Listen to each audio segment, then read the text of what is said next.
Alright, the question that was asked was how or what structures are you supposed to include in the Chemsketch? I showed you the one during the class that most of you attended. The other one was the general structure. So I guess I'll make up a molecule of propane. It's probably appropriate. So let's start from scratch. I got my carbon-carbon arrow. I'm going to select methane. I'm going to draw ethane. And I have, oops, made a mistake. That's alright. And there's my propane.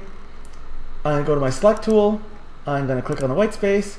I'm going to optimize by going to tools.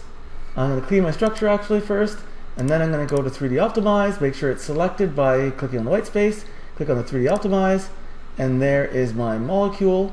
I'm going to go to 3D viewer. The very first time I have to go to HD Labs 3D viewer, go back to Chemsketch, select the object by making sure that this select move cursor is selected, click on the white space, then click on copy to 3D.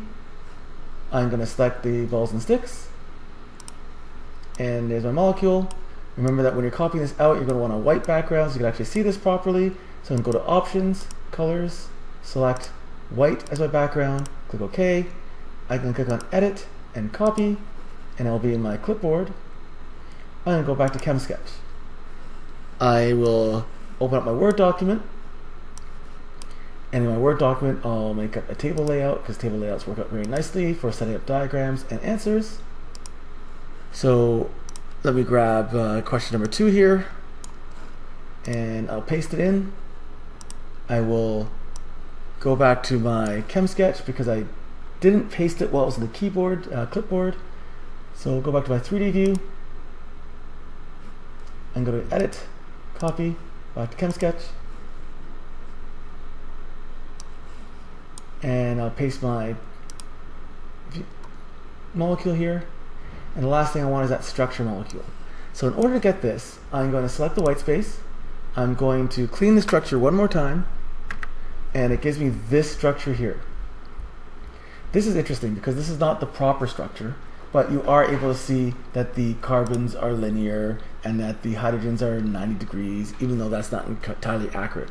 But this is an appropriate diagram to give to me. So you can take that, and click on edit, copy,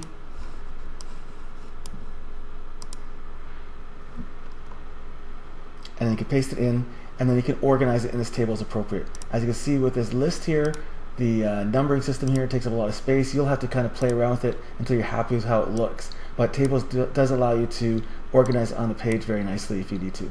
Okay, so that is a structure. This is a 3D view. And that's how I use Chemsketch to get to those.